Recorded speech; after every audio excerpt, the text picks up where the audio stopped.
हज़रत इब्राहीम की कुर्बानी भी कुरान ने बयान की। बात कहाँ से शुरू हुई? जनाब इब्राहीम ने दुआ मांगी, रब्बी हबली मिनस सालिहीन, ऐ अल्लाह मुझे साले बेटा अता फरमा। औलाद की तलब सिर्फ माँ को नहीं होती, बाप को भी बड़ी होती है। ये अलग बात है, बच्चे सपोर्टर माँ के होते हैं, बाप को भी बड़ी तलब होती है। रब्बी हबली मिनस सालिहीन, अल्लाह मुझे साले औलाद अता फरमा। पहले दुआ मांगी। रब फरमाता है फबश्शरनाहु बिगुलामिन हलीम, हमने उन्हें अक्लमंद बेटे की खुशखबरी अता फरमाई। उन्होंने साले बेटा मांगा, अल्लाह ने हिलम वाला बेटा अता किया। बेटा मिल गया।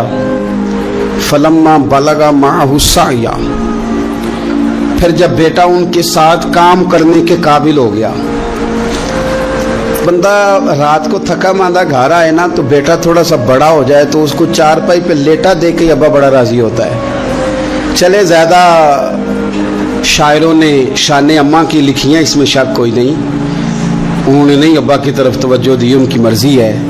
तो ज़्यादा बातें अम्मा के हक में नहीं, पर बाप और बेटे का प्यार, बेटे और बाप का प्यार, अगर ये आयतें कुरान पाक की कभी समझ में आ जाएं तो शायद इश्क की सारी दास्तानें खत्म हो जाएं। बेटा भी अपने बाप से बड़ा ही प्यार करता है, बाप भी अपने बेटे से बड़ा। ये दुआ हजरत इब्राहीम ने मांगी, या अल्लाह साले बेटा दे। अल्लाह ने फिर कहा कि मैंने खुशखबरी दी हिल्म वाले बेटे की। फलम्मा बलगा माहु साया, फिर बेटा जब साथ चलने के काबिल हो गया, काला या बुनैया इन्नी अरा फिल मनाम, कहा ए बेटे मैंने ख्वाब देखी है। क्या? अन्नी अज़बाहु का, मैं तुझे ज़िबा कर रहा हूँ। फंजुर माज़ा तरा, बेटे तेरी राय क्या है? मैंने ख्वाब देख ली, मैं ज़िबा कर रहा हूँ, तो अपनी राय बता। राय इसलिए नहीं पूछी अगर वो कहेंगे ना ज़िबा करो तो नहीं करेंगे, राय इसलिए पूछी है कि लोगों को पता चले कि जिस पुत्र की तरबियत हजरत हाजरा ने की है और जिसकी रगों में हजरत इब्राहीम खलील का खून है और जिसकी पेशानी में नूरे मोहम्मदी चमकता है सल्लल्लाहु ताला अलैहि वसल्लम, उनके ख्यालात क्या हैं पता चले। और ये पूछा भी इसलिए ताकि लोगों को समझ आ जाए कि अगर हजरत इब्राहीम ज़िबा करने को तैयार थे तो जनाब इस्माइल ज़िबा होने को तैयार। लोगों की समझ में बात आ जाए। फंजुर माज़ा तरा, तेरी क्या राय है? कुर्बान जाएं। ये भी अंदाज है बेटे का बाप के साथ। ये नहीं कहा कि अब्बा जी ज़िबा कर दें आप, ये नहीं कहा। खाला या अबतिफ अलमान तो उमर, कहा है अब्बा जी आप करें वो जिसका आपको हुक्म दिया जा रहा है। रब जो कहता है ना आप वो मेरे साथ कर दें। अगर अल्लाह कहता है ज़िबा करें तो ज़िबा कर दें, अगर वो फरमाता है इसके टुकड़े टुकड़े करें तो टुकड़े टुकड़े कर दें। जो रब कहता है वो करें। मुझे आप इंशाअल्लाह सब्र करने वालों में से पाएंगे। करें, मैं तैयार हूँ, करें। बेटा है। सालों के बाद जनाब इब्राहीम ने देखा है, अब वो इस उम्र को पहुंचा है कि वो काम करने के काबिल हुआ, साथ चलने के काबिल हुआ, हुक्म आ गया। देखो एक मुश्किल वो होती है कि तबलीग करनी है, काफिरों को रास्ते में मुश्किल आ गई। एक मुश्किल वो थी कि काफिरों से लड़ाई करनी थी तो रास्ते में मुश्किल है। यहाँ तो कुछ भी नहीं, बैठे बिठाए रब ने कह दिया करो बेटा ज़िबा।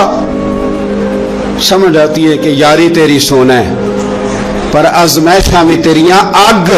ये सोना परखिया जामदा ही पहलो नाल लगा दे लग। वो अपने प्यारों को ना बैठे बिठाए भी इम्तिहान ले लेता है। कहा मैं तैयार हूँ, मुझे सब्र करने वालों में पाएंगे। फलम्मा अस्लमा वतल्लहु लिल जबीन, अल्लाह फरमाते हैं जब दोनों हुक्म मानने को तैयार हो गए तो बाप ने बेटे को पेशानी के बल लिटाया। शैतान बड़ा सर पिटाया, दौड़ा, मैंने तो गुमराह करना था आदम की औलाद को, ये क्या बना? अल्लाह की रिजा के लिए बेटा तक कुर्बान करने को तैयार हो गए। दौड़ कर जनाब हाजरा के पास गया। पता है आज क्या होने लगा है? पता है जनाब खलील कहाँ ले गए हैं जनाब इस्माइल को? कहने लगी सैर व तफरीह के लिए गए हैं, यही हैं। कहने लगी नहीं, वो तो ज़िबा कर देंगे। जनाब हाजरा कहने लगी कभी बाप ने भी बेटे ज़िबा किए? का उनका गुमान है कि रब का हुक्म आया है। फरमाने लगी तुम मरदूद शैतान है, अल्लाह के नबी का गुमान नहीं होता, रब के नबी को वही आया करती है। दौड़ जा इधर से। अगर मेरे मालिक ने میری گود کا پالا مانگا ہے تو ایک اسماعیل ہے، کاش میری گود میں ہزاروں ہوتے، میں ایک ایک کر کے سارے اپنے رب کے نام پہ قربان کر دے۔ دوڑ کے آیا جناب اسماعیل علیہ السلام، پتہ ہے آپ کے والد کہاں لے جا رہے ہیں؟ فرمایا یہیں سیر کے لیے۔ کہنے لگے نہیں، ان کو تو خواب آئی ہے، رب کا حکم آیا ہے، وہ تو ذبح کر دیں گے۔ تو فرمایا ٹھیک ہے، میرے والد ذبح کریں گے تو میں ذبح ہو جاؤں گا، آپ نے میری بات کو سمجھنا ہے۔ پھر حضرت ابراہیم کے رستے میں آیا، کہنے لگا اے ابراہیم، حضرت جبریل تو آئے ہی نہیں، آپ کو تو حکم حضرت جبریل کے ذریعے آتا ہے، آپ خواب دیکھ کے بیٹا ذبح کریں گے؟ روڑے اٹھائے، کنکر اٹھائے، زور سے مارے، وہ دوسری جگہ آ گیا، پھر کنکر مارے، پھر تیسری جگہ آ گیا، پھر کنکر مارے۔ کیا دنیا میں یہ بھی انداز بھی ہے کہ روڑے مارے تو عبادت کا ثواب ملے؟ آپ میری بات کو سمجھنا یار، روڑے مارو، روڑے کون مارے؟ حاجی صاحب مارے، ایک دفعہ مارے، کہا نہیں 3 دفعہ مارو، 3 دن مارو، آؤ روڑے مارو۔ یا اللہ، روڑے مارنا بھی عبادت ہے؟ پتھر مارے، کنکر مارے، فرمایا مارو نا، تمہیں پتہ نہیں نا کہ وہ ذائقہ کتنا ہے جب میرے خلیل نے میری خاطر روڑے مارے تھے، میری خاطر روڑے مارنا بھی عبادت قرار دے دیا۔ صحابہ نے پوچھا یا رسول اللہ، یہ جو ہم کنکر مارتے ہیں جمرات کو، اس کا بھی ثواب ہے؟ فرمایا یہ تو تمہیں میزان عمل میں قیامت کے دن پتہ چلے گا نا اجر کتنا ہے، یہ تمہیں تب پتہ چلے گا۔ روڑے مارے حضرت ابراہیم خلیل نے، فلما اسلم وتلہ للجبین، دونوں تیار ہو گئے، باپ نے بیٹے کو پیشانی کے بل لٹائے۔ مفسرین کہتے ہیں خود کہا تھا جناب اسماعیل نے، ابا جی سیدھا لٹا کے ذبح نہ کرنا، ہو سکتا ہے چہرہ دیکھیں تو آپ سے چھری نہ چلائی جا سکے، آنکھوں پہ پٹی باندھ لو، مجھے الٹا کر کے لٹا لو اور میرے ہاتھ پیر باندھ لو۔ بیٹے وہ کیوں؟ کہا آپ والد ہی نہیں، پیغمبر بھی ہے، پیغمبر بھی جد الانبیاء، ابو الانبیاء ابراہیم خلیل۔ ایسا نہ ہو کہ میں موت آتے وقت تڑپوں تو کچھ خون اڑے، تو میں اللہ کے نبی کی بے ادبی نہیں کرنا چاہتا، مجھے ذرا باندھ لے۔ باپ نے بیٹے کو باندھا، چھری پکڑ لی اور گردن پہ چلائی، فلما اسلم وتلہ للجبین۔ آپ کبھی مزہ تو لے ان آیتوں کا۔ دونوں تیار ہو گئے، باپ نے بیٹے کو گردن کے بل لٹا لیا، وَنَادَيْنَاهُ أَن يَا إِبْرَاهِيمُ۔ رب فرماتے ہیں ہم نے آواز دی، اے ابراہیم۔ آپ کبھی دیکھیں کوئی بندہ کام کر رہا ہو تو پیچھے سے کوئی دیکھنے والا آواز، او ٹھہرنا ٹھہرنا ٹھہرنا، ذرا مزہ لے، وَنَادَيْنَاهُ أَن يَا إِبْرَاهِيمُ۔ اللہ فرماتے ہیں ہم نے آواز دی، اے ابراہیم، قد صدقت الرؤیا، آپ نے تو خواب سچ کر دکھایا ہے، اے ابراہیم آپ نے تو خواب سچ کر دکھایا۔ اِنَّا كَذَلِكَ نَجْزِي الْمُحْسِنِينَ، ہم اسی طرح نیکوں کو بدلہ دیتے ہیں۔ اِنَّ هَذَا لَهُوَ الْبَلَاءُ الْمُبِينُ، بے شک یہ بڑی آزمائش تھی، بے شک یہ کھلی آزمائش تھی۔ میں نے کہا تھا قرآن کی آیتوں کا بھی مزہ لیا کریں، یہ کھلی آزمائش تھی۔ جب آزمائش لینے والا کہتا ہے آزمائش کھلی تھی اور دینے والے نے سچ کر دکھائی، تو پھر حضرت ابراہیم کی شان دیکھی نا کتنی بلند ہے۔ لینے والا کہتا ہے آزمائش کھلی تھی، وَفَدَيْنَاهُ بِذِبْحٍ عَظِيمٍ، اور ہم نے انہیں بچا لیا فدیے میں عظیم ذبیحہ دے کر۔ اللہ نے نا پھر دمبا بھیجا جنت سے۔ حضرت ابراہیم نے چھری چلا دی تھی، روکی کوئی نہیں، چھری چلا دی، اور جب پوری طرح ذبح ہو گیا تو آنکھیں کھولی تو آپ نے دیکھا کہ نیچے دمبا ذبح ہوا پڑا ہے اور جناب اسماعیل دور کھڑے مسکرا رہے ہیں۔ تو حضرت ابراہیم کی زبان سے نکلا اللہ اکبر، اللہ اکبر۔ آپ کی بات سن کے جناب اسماعیل بھی پکارے اللہ اکبر، اللہ اکبر۔ یہ لفظ سنے تو حضرت جبریل بولنے کہنے لگے لا الہ الا اللہ واللہ اکبر۔ جب انہوں نے یہ کہا تو حضرت سیدنا ابراہیم پھر بولنے کہنے لگے اللہ اکبر وللہ الحمد۔ اللہ کو یہ لفظ بھی بڑے پیارے آئے۔ فرمایا پڑھو نا 9 ذی الحج کی فجر سے لے کر 13 تک پڑھو نا ذرا سارے، اللہ اکبر، اللہ اکبر، لا الہ الا اللہ واللہ اکبر، اللہ اکبر وللہ الحمد۔ فرمایا یہ پڑھتے رہو۔ انہوں نے پڑھے تھے مل کے تو مجھے بڑے پیارے لگے۔ فرمایا ہم نے انہیں بچا لیا ایک فدیہ، عظیم فدیہ دے کے، وَتَرَكْنَا عَلَيْهِ فِي الْآخِرِينَ، اور ہم نے ان کے ذکر کو چھوڑا ہے آنے والوں کے لیے۔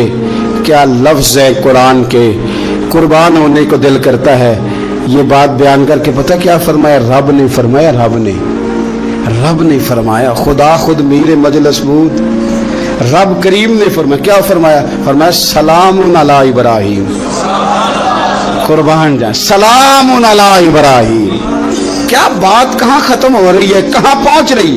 क्या अंदा सलामुन अला इब्राहिम, सलामुन अला इब्राहिम, फरमाया सलाम हो इब्राहिम पर, सलाम हो इब्राहिम पर, सलाम हो। हुजूर फरमाने लगे, गुलामों याद रखना, कुर्बानी हजरत इब्राहिम का तरीका है। ये वो तरीका, कभी बेटे भी किसी ने ज़िबा किए, ले आए मैदानों में बेटे ज़िबा करने, ले आए। मेरे नबी पाक सैयद आलम सल्लल्लाहु अलैहि वसल्लम ना शौक करते कुर्बानी का। बड़ी प्यारी चीज कोई हो ना तो बंदा कहता है बड़ी प्यारी, बड़ी लाडली, कहता बेटे ये चीज है तेरी तरह संभाल लेना। बड़ी कीमती चीज हो तो बंदा बेटे बेटियों कहता है आओ ना तुम्हें दिखाऊं।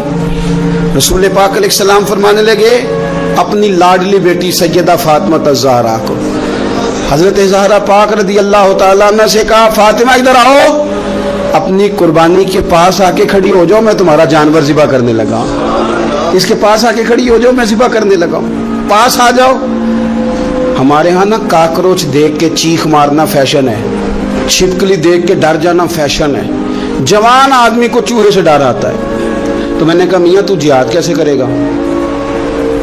ओहो बकरा ज़िबा हो रहा है, पीछे हट जाओ, पीछे हट जाओ। क्यों जी? कहते मैं पढ़ा लिखा जो हूँ, मेरे वो पैसे जो हैं। क्या बात करते हैं आप? दुनिया में सबसे नाजुक और लतीफ़ जिस्म मेरे रसूल पाक का है, और हुजूर अपने दस्ते मुबारक से जानवर ज़िबा करते थे। सबसे ज़्यादा नरम दिल अल्लाह ने हुजूर को दिया है, लेकिन हुजूर ने 63 ऊंट हज के मौके पर अपने दस्ते मुबारक से ज़िबा फरमाए। ये क्या बात हुई? किस तरफ चल गई कौम? एक आदमी को नबी पाक सल्लल्लाहु अलैहि वसल्लम ने देखा तो उसने एक पैर बकरी की गर्दन पे रखा है और अपने हाथों के साथ ना छुरी तेज कर रहा है। हिकमत से भरा जुमला मेरे नबी पाक का। हुजूर फरमाने लगे तुम इसे 2 मौतें देना चाहते हो? तरगीब व तरहीब में हदीस में 2 मौतें देना चाहते हो? क्यों नहीं तुमने पहले ही इसको तेज कर लिया? 2 दफा मारने का क्या मतलब? अच्छी तरह से आप जानवर को खरीदें, अच्छी नीयत से लेके अच्छी तरह ज़िबा करें, और खुद आप पार्टिसिपेट करें। जब ये काम हो रहा हो आगे बढ़ें, सही करके ज़िबा करें और फिर उसको अच्छे तरीके से तकसीम करें।